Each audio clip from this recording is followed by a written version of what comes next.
Chapter 966.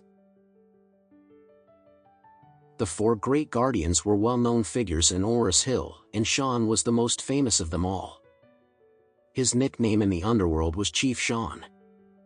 Ian never expected that he would run into Sean's phaeton in order to avoid a Bentley.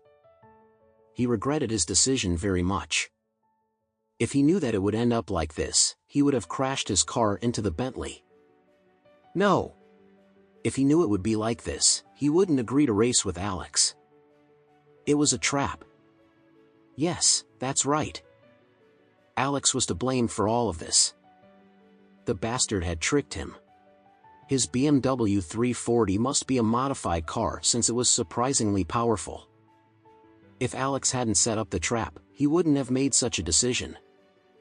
Ian hated Alex very much as he thought of it. Sean snorted at Ian's pale and shaky face, and growled, "Hey, show me your driver's license and ID."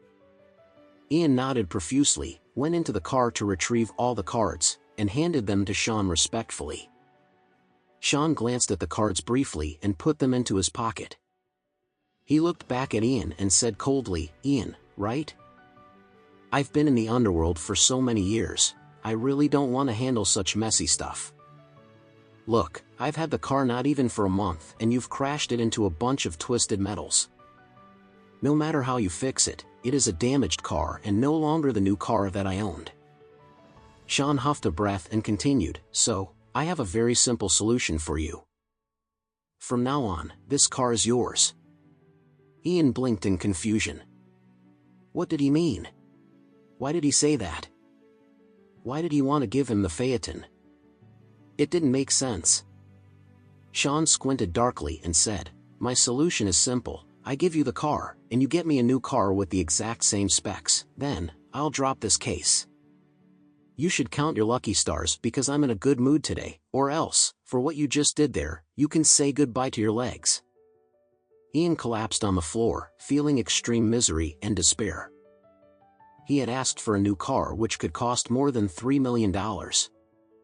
Where could he get so much money? Besides, what good was it for him to give him this car? The repair alone would cost hundreds of thousands of dollars, not to mention it would lose its resale value after the repair. All in all, he would need to shell out a large sum of money just for this mess. And this wasn't even including his own car's damage cost.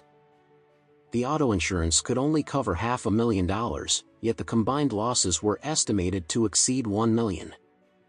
Ian was on the verge of collapse. He had bought the Audi with a loan, and his monthly payment for the car was $10 grand for 4 years. He had used up all his savings to pay the down payment of the car, and his monthly salary was only about 25 grand. How could he manage such a hefty sum of money? When he thought of this, Ian sobbed and said, "Brother Sean, I'm all to blame for this matter, I am solely responsible, I admit it. But I really don't have much money, I can't afford to compensate you for such an expensive car." "I don't care," Sean shouted furiously, "you crashed into my car, you have to give a satisfactory compensation. Did you say that you have no money? Find a way. I'll give you a week, tops. If I don't see my new phaeton in a week, I'll order someone to chop you off." Then, Sean glared at him and continued, "I have some business to tend to. This car is yours now. You have 1 week. If you can't solve the problem, I'll cut you up. If you dare to run, I'll kill you."